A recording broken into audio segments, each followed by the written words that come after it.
Frères et sœurs de l'émission La manne du ciel. La manne jaillit toujours abondamment du ciel et nous donne la lumière de notre Seigneur Jésus-Christ. Car c'est lui qui est la lumière du monde. Celui qui le suit ne marchera pas dans les ténèbres, mais il aura la lumière de la vie. Cette émission est présentée par le serviteur Jules Komla Sossou de l'église missionnaire Philadelphie de Christ à Lomé, au Togo.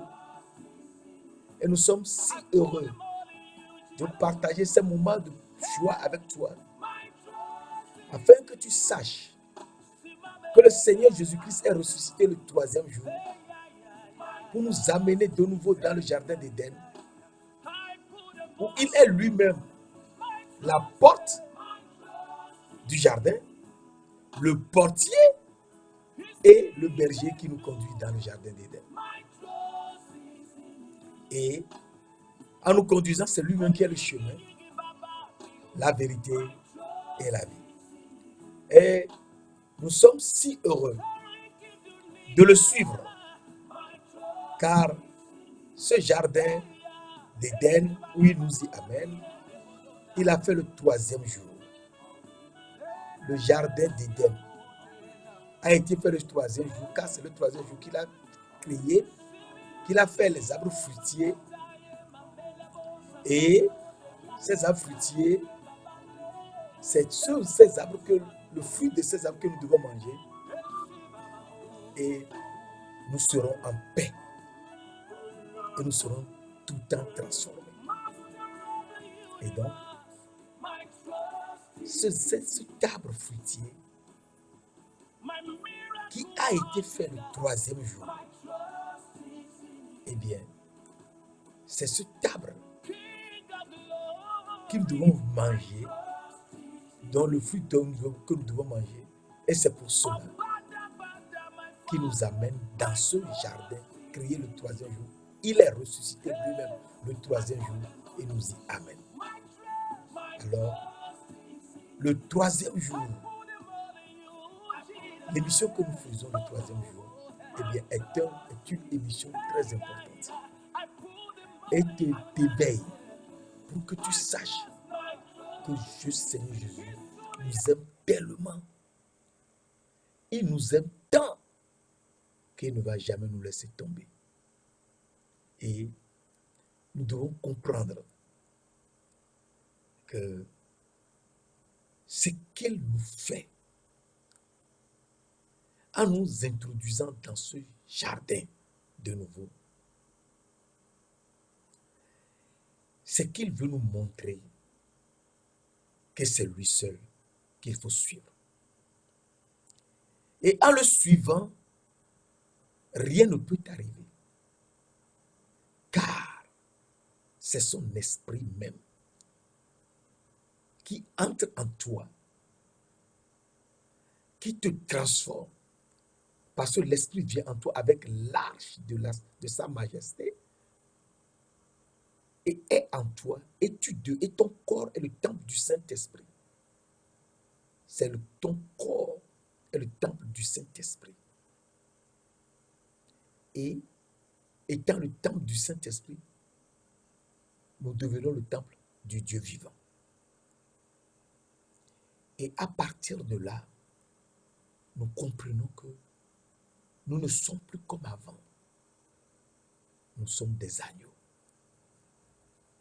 Et si nous sommes des agneaux, eh bien, nous le suivons et nous découvrons ce qu'il veut nous montrer. Car il ne faut jamais oublier que notre âme a été manifestée, révélée dans le sang de Christ, qui est l'agneau de Dieu. Et notre âme doit obéir à la vérité, en ayant un amour fraternel sincère et aimer les autres comme elle-même. Et à partir de ce moment, nous comprenons que notre âme est sortie du sang de l'agneau et est invisible. Donc, elle est âme invisible et elle est agneau également. Nous sommes venus sur la terre que Jésus-Christ a créé, c'est très important. Jésus-Christ a créé la terre, les trois cieux et la terre. Mais quand on dit qu'il a créé les trois cieux et la terre, il faut comprendre que les cieux, les trois cieux ont été créés par la parole de l'Éternel. Il a parlé, les trois cieux sont sortis. Il a soufflé et les chérubins sont sortis, des milliards. Cela se trouve dans Psaume 33, verset 6. Mais pour faire la terre, il a fait avec sa sagesse. C'est très important. L'Éternel a fondé la terre par sa sagesse. Proverbe 3, verset 19. Et donc, à partir de là, il nous a amenés sur la terre. Il nous a soufflé dans la poussière de la terre. Donc, il nous a mis, nous, âmes vivantes, il nous a soufflé. Nous, âmes vivantes, il nous a mis dans la poussière de la terre. Donc, il nous a mis dans l'élément de sa sagesse. L'élément de sa sagesse, c'est la crainte de l'Éternel. La crainte, le commencement de la sagesse, c'est la crainte de l'Éternel. Et il nous dit, à nous les hommes, la crainte du Seigneur, c'est la sagesse. S'éloigner du mal, c'est ça l'intelligence. Job 28, verset 8. Et donc, à partir de là, nous comprenons que nous sommes dans ce corps visible, où nous sommes des êtres vivants visibles, pour une mission précise. Parce que le Seigneur n'a pas créé les cieux et la terre pour le plaisir. Non, il a créé dans un but donné. Et il faut qu'on sache ce but. Et donc, il nous a amenés sur la terre, dans ce monde, pour que nous soyons d'abord visibles. Et c'est un aspect très important, car nous sommes des âmes vivantes, mais nous sommes invisibles. C'est pourquoi on dit, Jésus a été ressuscité des morts. Mais ces morts, ce sont les âmes. On ne les voit pas. Lui, on l'a vu. Mais lui qu'on a vu, il est également invisible. Donc, il a l'âme. C'est lui qui est Dieu. Et nous sommes invisibles. Il a voulu maintenant que nous soyons visibles comme lui. Afin que nous dominions plus tard sur tout. Et pour que nous soyons visibles, il nous a soufflé dans la poussière de la terre. Genèse 2, verset 7. Et nous sommes visibles. Étant visibles sur la terre, faite avec sa sagesse, eh bien, nous devons d'abord savoir qu'il nous faut toujours garder la sagesse de Dieu, c'est-à-dire craindre le Seigneur et nous éloigner du mal. L'arbre de la connaissance du bien et du mal, il ne faut jamais consommer cela. Ce qui est mal, il ne faut jamais faire. Même si nous tous, nous le faisions, à un moment donné où nous commençons à comprendre la parole, il faut savoir que nous ne sommes plus comme nous étions. Nous sommes devenus une nouvelle création. Nous sommes aujourd'hui des agneaux. Et les agneaux, nous sommes des petits enfants qui suivons notre Seigneur de gloire pour savoir ce qu'il veut faire de nous sur la terre. Et sur cette terre dont nous sommes visibles, où nous devons le craindre et nous éloigner de l'arbre de la connaissance du bien et du mal. Donc, faire l'effort de ne plus faire le mal. Alors, pour faire l'effort de ne plus faire le mal, il faut accepter toute persécution. Il faut accepter toutes les persécutions. Parce que Jésus-Christ nous a dit, dans Jean 16, verset 33, que je te relis, je t'avais lu la dernière fois, Jean 16, verset 33, qui est un verset très important. Là, Jean 16, verset 33 nous dit, que nous lisons rapidement, je vous ai dit ces choses afin que vous ayez la paix en moi. Vous aurez des tribulations dans le monde. Mais prenez courage, car j'ai vaincu le monde. Donc, nous aurons des tribulations. Aujourd'hui, où nous sommes des agneaux, nous aurons des tribulations. Nous sommes des agneaux, de petits enfants. Les gens peuvent se moquer de nous. Les gens peuvent se dire n'importe quoi. Il n'y a pas de problème. Tu es agneau. Les gens ne te connaissent plus.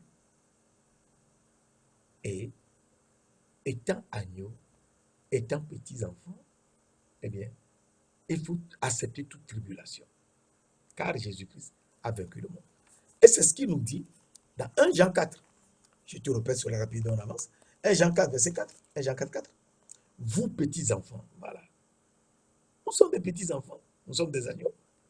Vous, petits enfants, vous êtes de Dieu. Donc, nous sommes de Dieu, nous sommes des agneaux. Aujourd'hui, nous sommes des agneaux, des petits enfants. Nous sommes de Dieu.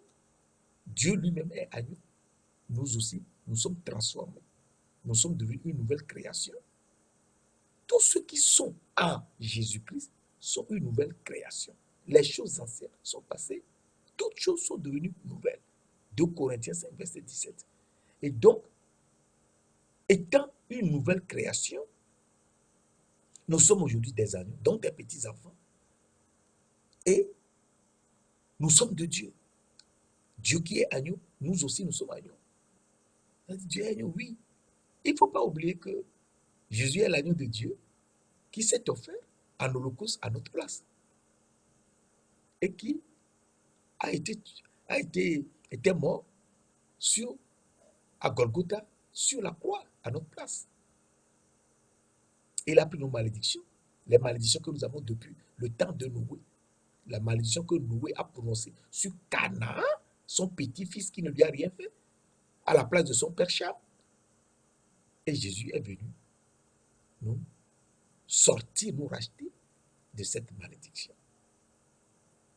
Et il était mort dans le pays de Canaan, là où ont été enterrés Abraham, Isaac et Jacob.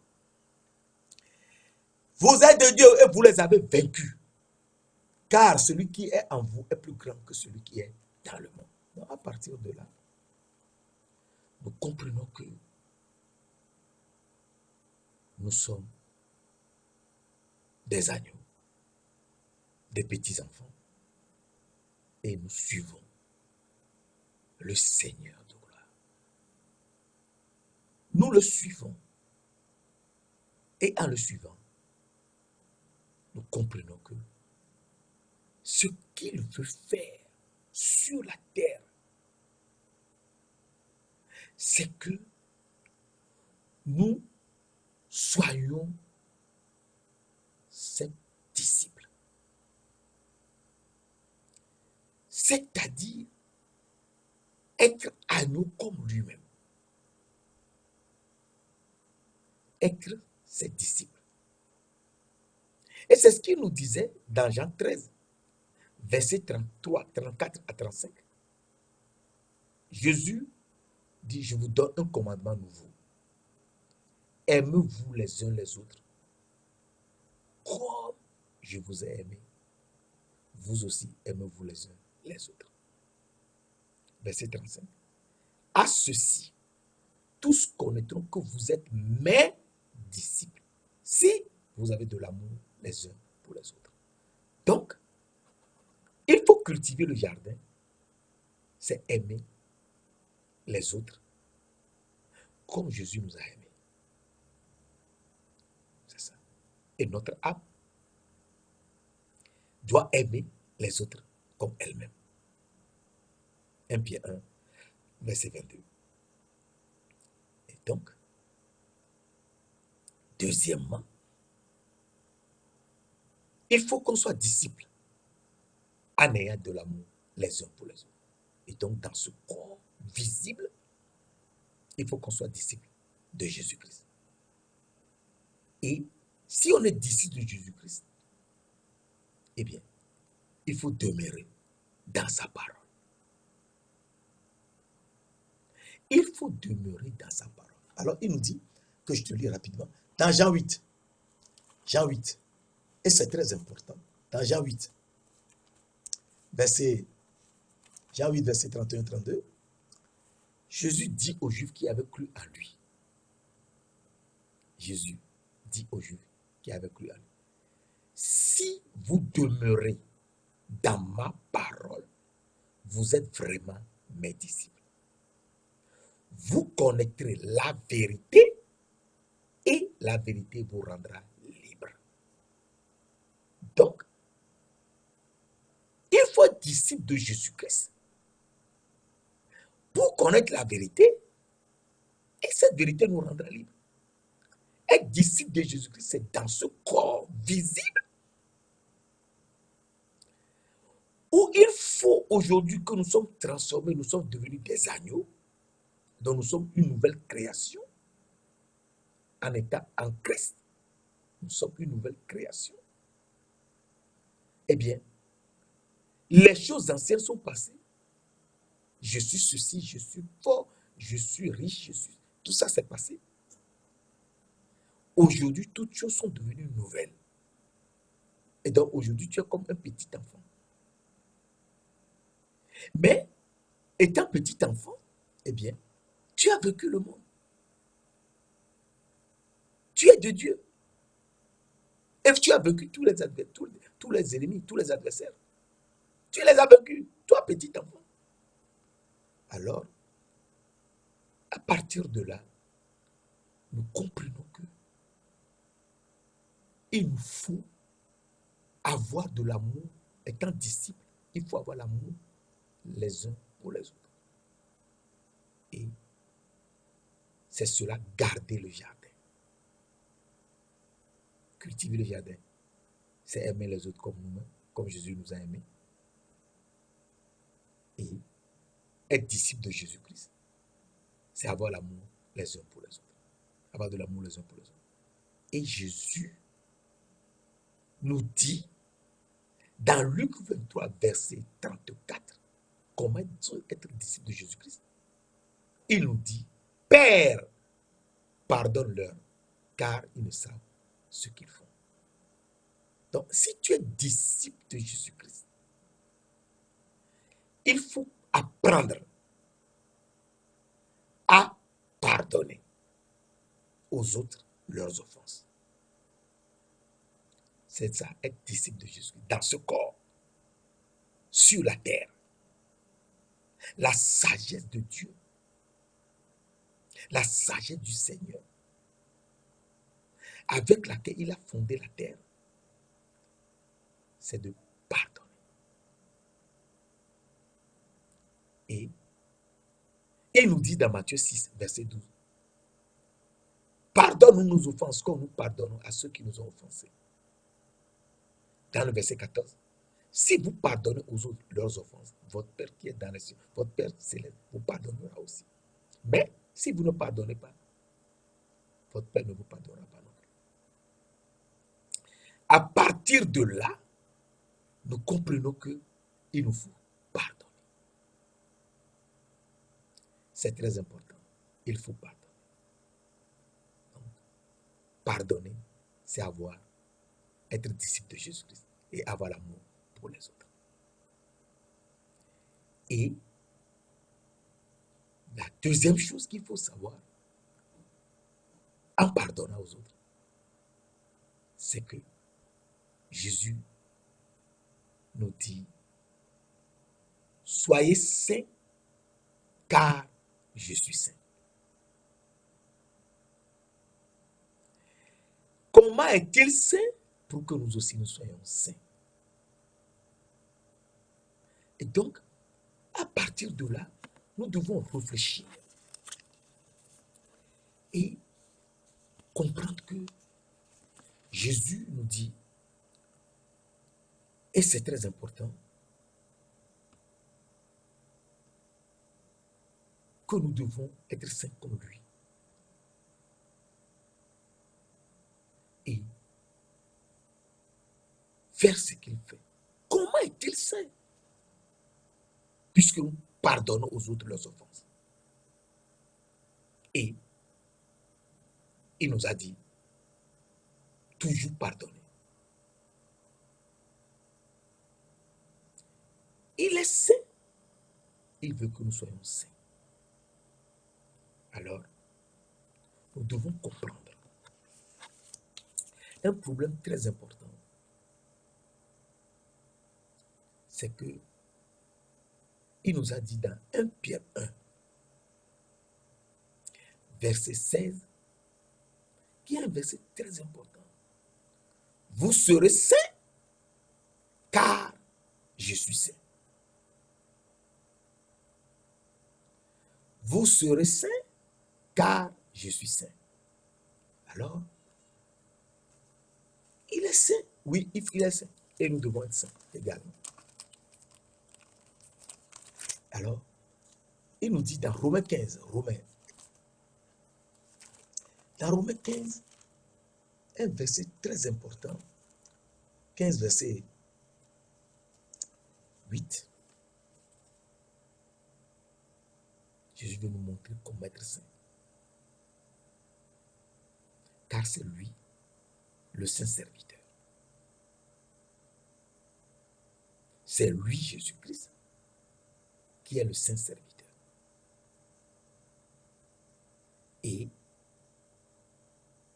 le saint serviteur, il nous montre d'abord ce qu'être serviteur.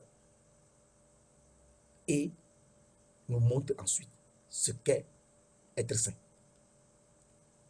Alors, Romains 15, verset 8 nous dit, je dis en effet que Christ a été serviteur des circoncis pour prouver la véracité de Dieu en confirmant les promesses faites au Père. Jésus-Christ a été serviteur. Donc, il est serviteur. Donc, s'il est serviteur, il faut que nous aussi, nous soyons serviteurs, oui. Et il nous dit dans Acte 3, verset 13, Acte 3, 13, le Dieu d'Abraham, d'Isaac et de Jacob, le Dieu de nos pères, a glorifié son serviteur Jésus, que vous avez livré et renié devant Pilate, qui était d'avis qu'on le relâcha. Nous voyons également que Jésus est serviteur. Et dans le verset 26, c'est à vous premièrement que Dieu, ayant suscité son serviteur, l'a envoyé pour vous bénir, en détournant chacun de vous de ses iniquités. Donc, le serviteur, c'est toujours Jésus. Et donc, à partir de là, nous comprenons que s'il est serviteur, eh bien, nous devons faire l'effort pour le suivre. Oui, il est serviteur. Et il nous dit, dans Philippiens 2, et c'est ça qui est très important, Philippiens 2, verset 7, on peut lire à partir de verset 6 et 7, lequel existant en forme de Dieu, n'a pas regardé comme une proie à arracher d'être égal à Dieu. Mais il s'est dépouillé lui-même en prenant une forme de serviteur et en devenant semblable aux hommes. Donc, il s'est fait serviteur. Philippiens 2, verset 6-7. Il s'est dépouillé lui-même. Il a pris une forme de serviteur. Lui, le Dieu de gloire, il a pris une forme de serviteur.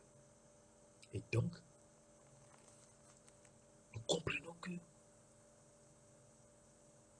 donc s'il a pris la forme de serviteur, il nous demande d'être également des serviteurs. Alors, dans Matthieu 23, verset 11, il nous dit que le plus grand parmi vous soit votre serviteur. Donc, sur cette terre, celui qui se croit grand doit être serviteur. Celui qui veut parler de Dieu, ce que Dieu lui donne, doit être serviteur. Il doit être serviteur de Dieu. Et étant serviteur de Dieu, il doit, et c'est très important,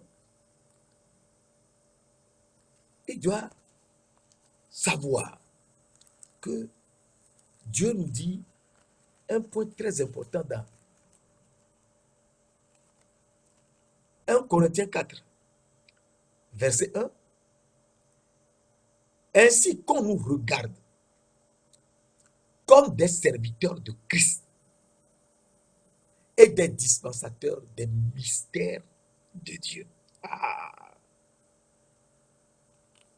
Il faut qu'on nous regarde comme dispensateurs des mystères de Dieu. Et si on n'est pas là, nous sommes perdus. Nous sommes serviteurs de Christ. Et si nous sommes serviteurs de Christ, eh bien, nous devons aller prêcher partout la parole de Christ. C'est lui que nous prêchons.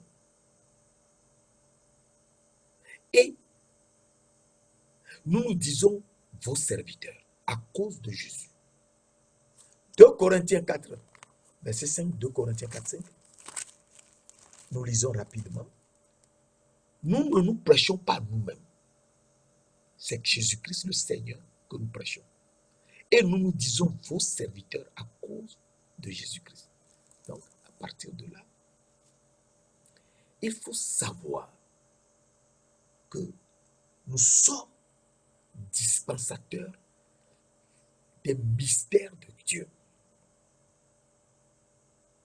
Nous sommes dispensateurs des mystères de Dieu. Je te relis encore une fois 1 Corinthiens 4, verset 1. Ainsi qu'on nous regarde comme des serviteurs de Christ et des dispensateurs des mystères de Dieu. Donc les mystères de Dieu, c'est Dieu qui va te les révéler. Si Dieu ne te révèle pas ça, tu ne peux pas en parler. C'est un mystère. Et donc, Dieu révèle son mystère à qui? Le mystère de Dieu, qui est le secret de Dieu, il le révèle à qui? Eh bien, il nous en parle dans Amos 3, verset 7. C'est très important les versets que je donne. J'ai l'habitude de donner beaucoup de versets, c'est vrai, mais tu les notes et là, ça te permet de faire l'étude personnelle. C'est pour ça que je te donne autant de versets. Je n'aime pas parler de moi-même, non. Nous sommes des serviteurs. Donc, on donne la parole de Dieu qui est dans la Bible, pas dans les dans la bouche de quelqu'un, dans la Bible. Et à partir de là, nous lisons dans Amos 3, verset 7. Car le Seigneur, l'Éternel, ne fait rien sans avoir révélé son secret. Donc c'est Dieu qui révèle son secret. Et c'est très important. Sans avoir révélé son secret. Son secret à ses serviteurs, les prophètes. Donc ce n'est qu'aux serviteurs, les prophètes, que Dieu révèle son secret. Et les serviteurs qui sont prophètes parlent de la parole de Dieu. Nous ne nous prêchons pas nous-mêmes. C'est Jésus-Christ le Seigneur que nous prêchons. Et nous nous disons vos serviteurs à cause de Jésus. C'est ça. Et donc, à partir de là, Jésus nous montre que nous sommes également des serviteurs. Et c'est très important. C'est très important parce que si nous ne savons pas ces aspects, nous sommes perdus. Il y a beaucoup d'aspects des serviteurs que nous pouvons lire, mais je te laisse le soin de vérifier toi-même. Psaume 100, verset 2. Psaume 100, c'est important de voir le psaume 100 quand même.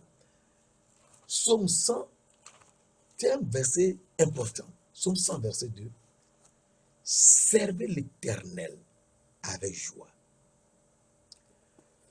Venez avec allégresse en sa présence. C'est ça. Celui qui sert Dieu est serviteur de Dieu. Venez avec allégresse en sa présence.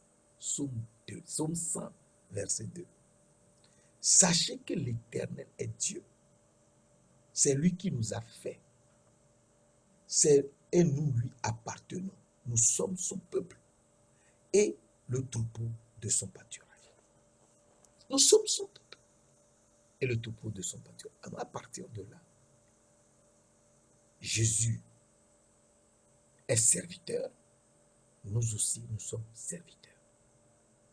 Et Jésus nous montre qu'il est le saint serviteur. Donc, c'est lui qui est saint serviteur, oui. Donc, il est saint, oui, il est saint. Alors, dans Acte 4, verset 27, il nous dit, c'est très important, Acte 4, verset 27, nous dit, en effet, contre ton saint serviteur, Jésus, on l'a nommé, il n'y a pas de discussion. Contre ton saint serviteur, Jésus, que tu as oint, Hérode et Ponce Pilate se sont ligués dans cette ville, avec les nations et avec les peuples d'Israël. Donc, Jésus est le saint serviteur. Donc, il est saint, oui. Il est saint. Et donc, s'il est saint, si on connaît qui est saint, on fera l'effort d'être saint comme lui. Parce qu'il nous a dit, vous serez saint car je suis saint. Parce que nous allons aux noces de l'agneau. Et c'est pour cela que Jésus nous a amenés sur la terre. Pour qu'on apprenne à pardonner et à être des serviteurs. Ensuite, à être saints. Et pour cela, il faut qu'on soit comme lui. Et être comme lui, c'est être des agneaux. Et les agneaux ont vaincu le monde. Et ce que les agneaux doivent savoir, c'est que il faut être comme l'agneau de Dieu qui a pardonné aux hommes leurs péchés. Et non, il faut pardonner. Il faut pardonner à tout le monde, comme Jésus nous a pardonné sur la croix. Ensuite, il faut être serviteur. Jésus est serviteur. Nous sommes également serviteurs. En prêchant sa parole, en prêchant Jésus-Christ, le Seigneur. Et nous sommes des serviteurs et des prophètes. Et il nous donne la révélation de son secret. Maintenant, Jésus est saint. Et nous verrons comment il est saint. Et nous aussi, il faut qu'on soit saint pour qu'on soit complètement prêt pour les noces dans les cieux des cieux. Parce que les noces ne se feront pas sur la terre. Les noces se feront dans les cieux des cieux. Et donc, nous serons enlevés de nouveau pour aller aux noces de l'agneau. Et de là, nous reviendrons comme son épouse sur cette terre. Et c'est un mystère. Donc, si nous ne connaissons pas ce mystère, nous sommes perdus. Donc, nous sommes dispensateurs des mystères de Dieu. Et donc, Dieu nous révèle son secret, c'est-à-dire son mystère, à nous les serviteurs, les prophètes. Et donc, Jésus est serviteur. Il nous montre dans Jean 6, versets 68 à 69. Simon-Pierre, lorsque Jésus a commencé à parler aux gens qui doivent manger sa chair et boire son sang, les gens ont dit, mais qu'est-ce qu'il raconte là? Non, qui peut le suivre? Et les gens ont commencé à partir. Jean 6, verset 66. C'est ça. Ils ont commencé à partir. Alors que si tu ne manges pas la chair de Jésus et si tu ne bois pas son sang, tu ne peux jamais comprendre quoi que ce soit. Parce que c'est ça le but pour être comme lui. Il faut manger sa chair. Comment mange-t-on la chair de Jésus? Il ne faut pas oublier que Jésus est la parole de Dieu. Et notre âme ne vit que de la parole de Dieu. Nous le verrons un peu plus loin. Je l'avais présenté avant, mais on y revient encore après. Jésus est la parole et notre âme ne mange que la parole. Et en mangeant la parole, elle aime les autres comme elle-même. Ensuite, il faut boire son sang. Et nous verrons comment on boit le sang de Jésus. Nous le verrons plus. Mais avant d'arriver là, il faut être serviteur. Et être serviteur, nous l'avons vu. Il faut maintenant être saint. Comment être saint? Alors, quand les gens commençaient à partir, Jésus a dit aux gens, aux 12, et vous, ne voulez-vous pas aussi vous en aller? Jean 6, verset 68. Simon-Pierre lui répondit, Seigneur, à qui irons-nous? Simon-Pierre lui répondit, Seigneur, à qui irons-nous? Tu as les paroles de la vie éternelle. Tu as les paroles de la vie éternelle. Nous voulons aller dans la vie éternelle.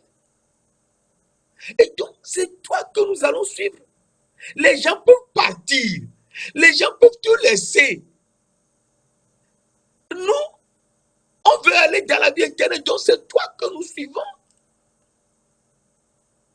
Parce que tu es la lumière du monde. Celui qui te suit ne marchera pas dans les ténèbres, mais il aura la lumière de la vie éternelle. C'est toi la lumière du monde. Mes frères, mes sœurs, il faut suivre le Seigneur Jésus-Christ pour aller dans la vie éternelle. Il est le chemin, la vérité et la vie éternelle. Simon Pierre lui répondit, Seigneur, à qui irons-nous? Tu as les paroles de la vie éternelle. Et nous avons cru. Et nous avons cru.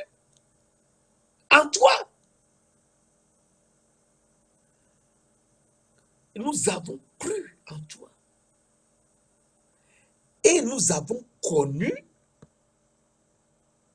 que tu es le Christ, le Saint de Dieu. Il n'y a que le Saint de Dieu qui peut nous conduire dans la vie éternelle. Le Saint de Dieu, ce n'est que lui qui peut nous conduire dans la vie éternelle. Et donc, étant entré dans le jardin d'Éden, sachant que c'est Jésus qui est la porte du jardin d'Éden, c'est lui qui est le porte et c'est lui qui est le berger, c'est lui qui est le chemin sur lequel nous marchons, c'est lui qui est la vérité, l'esprit de vérité, qui demeure en nous et fait de nous son temps. Il nous conduit dans la vie éternelle. Oui. Donc il faut le suivre pour aller au Père. Nul ne peut aller au Père que par moi. C'est lui. Tu as les paroles de la vie éternelle. Nous avons cru. Nous avons cru. Et nous avons connu que tu es le Christ, le Saint de Dieu. Donc, s'il est le Saint de Dieu, eh bien, Psaume 89 nous dit, Psaume 89, je te lis quelque chose dans Psaume 89. Psaume 89, Psaume 89, verset 19 nous dit, et c'est un verset très important. Psaume 89, verset 19 nous dit, car l'Éternel est notre bouclier. L'Éternel est notre bouclier. Toute maladie, tout coronavirus, tout Covid-19, tout qui atteint les hommes, on ne sait même pas où les gens, où ça se trouve, le virus, ça ne peut jamais nous atteindre. L'Éternel est notre bouclier. C'est lui notre bouclier. Rien ne peut nous atteindre. 1000 vont tomber devant nous. 10 000 à notre dos. Nous le verrons. Ça ne nous atteindra jamais. Car l'Éternel est notre bouclier. Le Saint d'Israël est notre roi. Le Saint d'Israël est notre roi.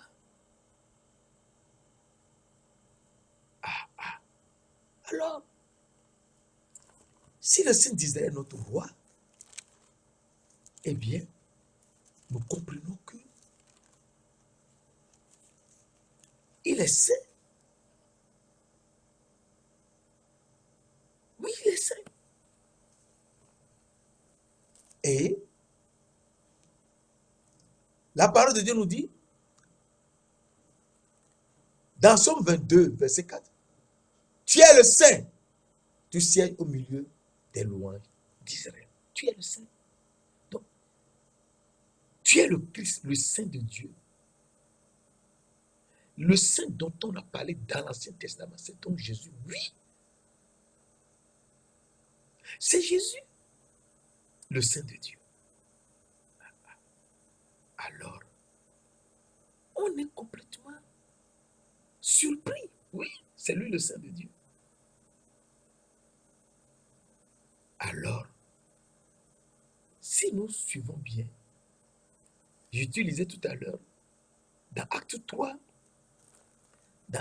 verset 13, où on nous a dit que Jésus est serviteur.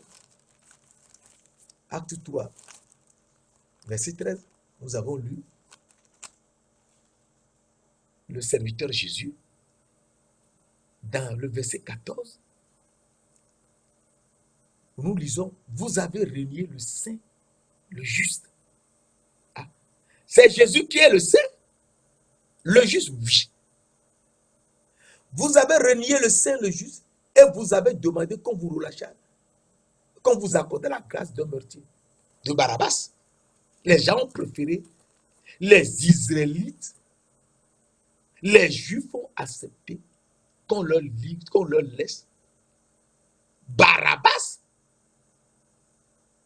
et qu'on crucifie Jésus, le saint, le juste. Donc, Le saint dont on parlait dans l'Ancien Testament, c'est Jésus, oui. C'est lui le saint. Et alors, à partir de là, tu commences à comprendre que c'est lui le saint, oui, c'est lui le saint. Il est le saint. Il est le saint.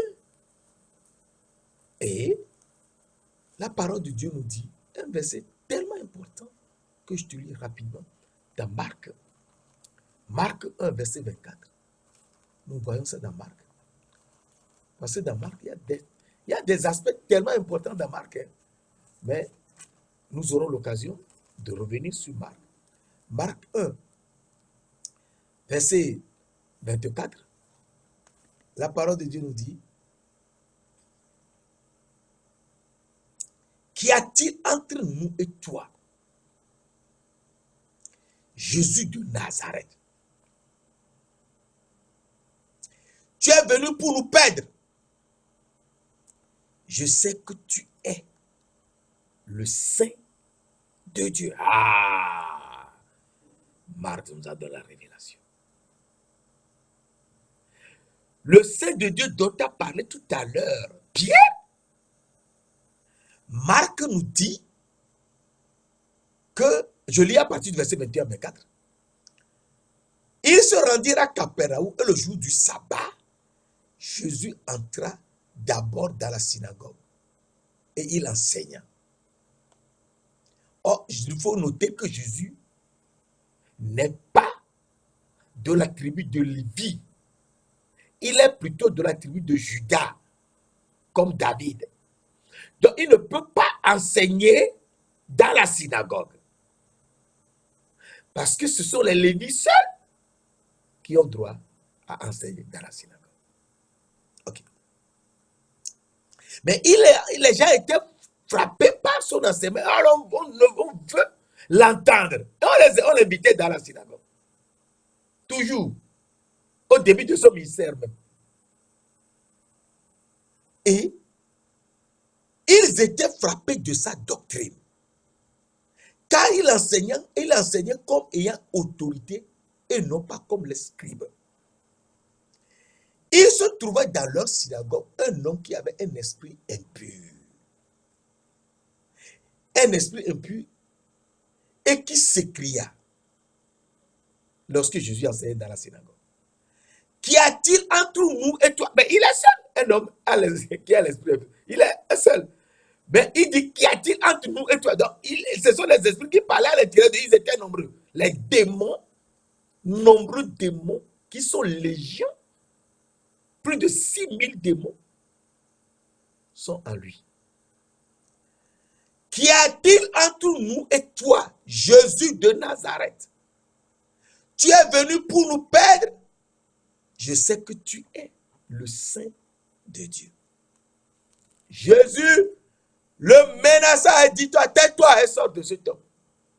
Et l'esprit impur sortit de cet homme en l'agitant avec violence et en poussant un grand cri. Alors nous voyons que Jésus est le Saint de Dieu.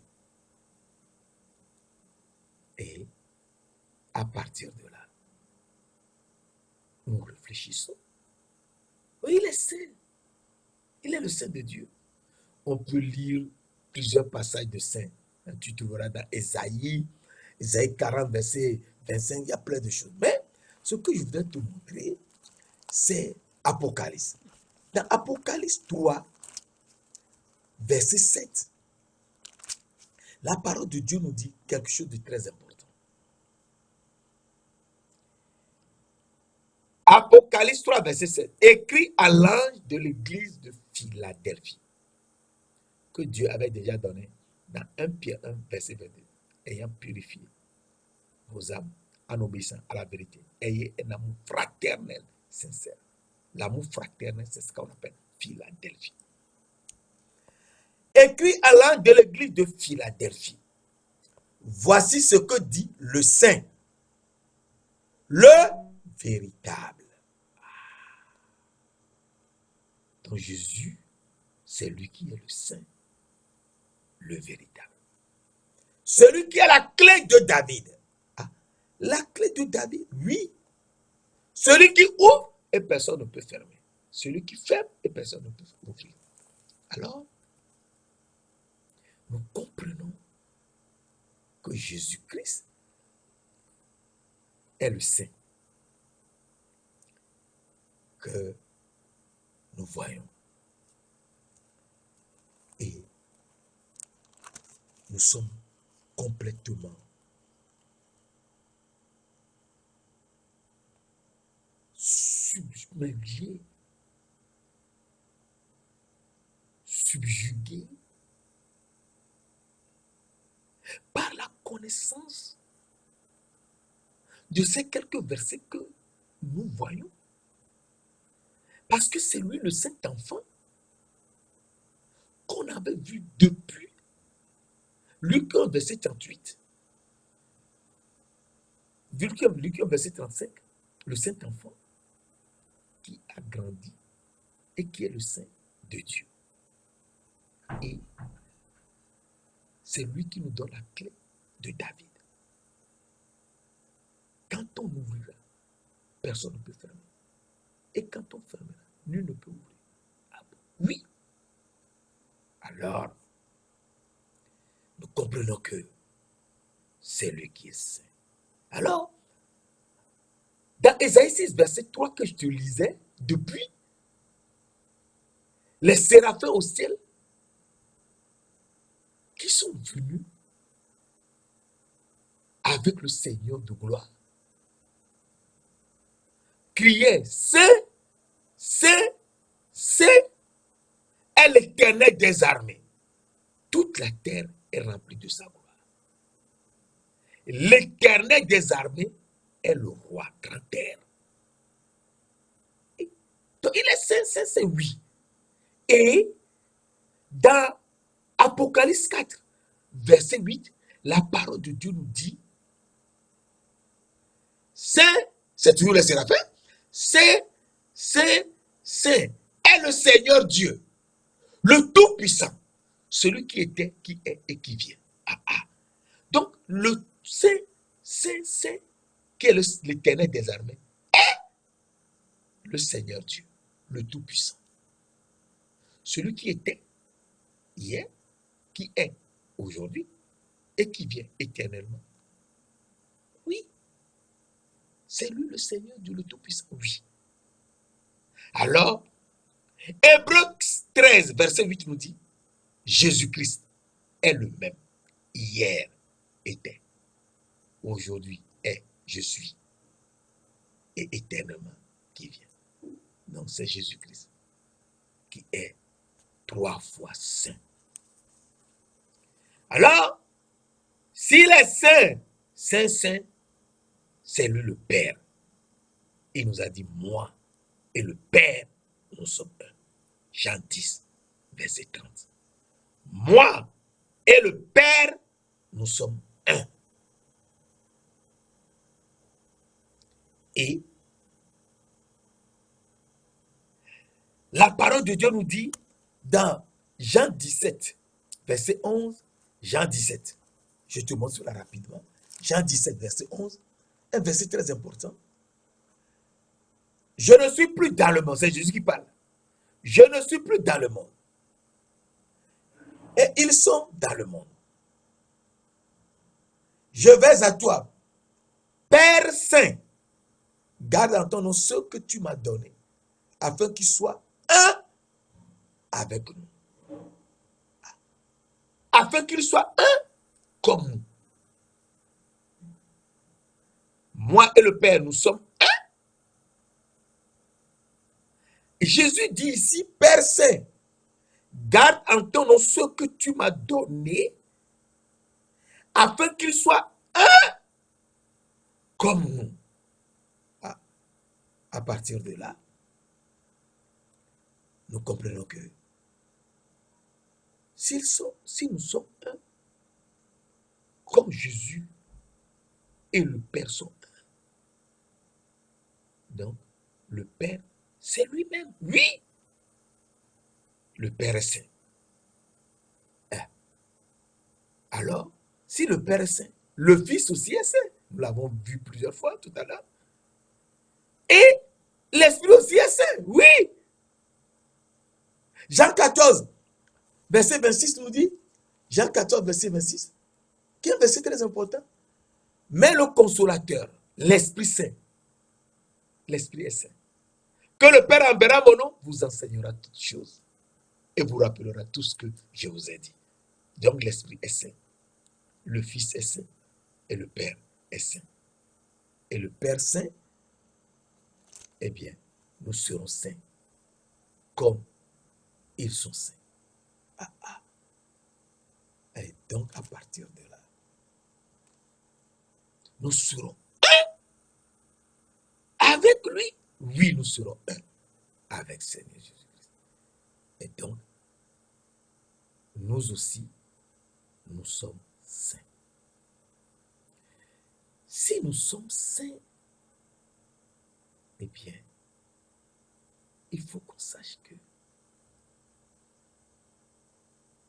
vous serez saints, car je suis saint.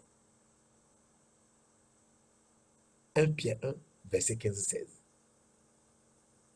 Comment sommes-nous saints avec, comme Jésus est saint? Eh bien, en étant un avec lui. En étant un avec le Seigneur Jésus-Christ, nous sommes un comme lui. Alors, nous voyons deux petits versets et nous allons. Éphésiens 1, verset 4. En Jésus-Christ, nous avons été élus avant la fondation du monde, pour que nous soyons saints et irrépréhensibles devant lui. Donc, en Jésus-Christ, nous avons été élus avant la fondation du monde, nous les païens, qui sommes aujourd'hui des adorateurs de Dieu, des serviteurs de Dieu. Eh bien, nous sommes saints et irrépréhensibles. Alors, à partir de là, nous comprenons que il faut qu'on soit saint, oui. Saint. Alors, Colossiens nous dit, Colossiens 3, verset 12, ainsi donc, comme des élus de Dieu, saints et bien-aimés, revêtez-vous d'entrailles de miséricorde, de bonté, d'humilité, de douceur et de patience. Ah. Oui, nous sommes saints parce que nous sommes serviteurs et nous pardonnons. Je vous continue au verset 13. Supportez-vous les uns les autres. Et si l'un a sujet de se plaindre de l'autre, pardonnez-vous réciproquement, comme Christ nous a pardonné. Pardonnez-vous aussi. Pardonnez-vous aussi. Pardonnez-vous aussi. Donc, ce sont les élus avant la fondation du monde qui ont cette capacité de pardonner, comme Jésus nous a pardonné sur la croix. Alors, nous le relisons. Colossiens 3, verset 12. Ainsi donc, comme des élus de Dieu, saints et bien-aimés de Dieu, comme les païens qui sont bien-aimés, qui sont le peuple de Dieu, et qui sont les fils du Dieu vivant, comme Jésus-Christ est le fils grand-père de Dieu vivant, revêtez-vous d'entrailles de miséricorde, de bonté, d'humilité, de douceur et de patience. Et donc, à partir de là, nous comprenons qu'il nous faut absolument pardonner aux autres leurs offenses. Saint-Esprit, Esprit de Dieu, Esprit de gloire, Esprit de vérité, Esprit Saint, conduis-nous dans la vérité et montre-nous le chemin, afin qu'on sache ce qu'il faut faire pour te suivre. Merci d'ailleurs de l'avoir fait, car tu nous as fait un avec Dieu le Père. qui est le Père Saint et qui est le Seigneur Jésus-Christ lui-même. Et nous sommes un avec lui, comme eux aussi, ils sont là. Merci de l'avoir fait. Au nom de notre Seigneur Jésus-Christ de Nazareth. Amen.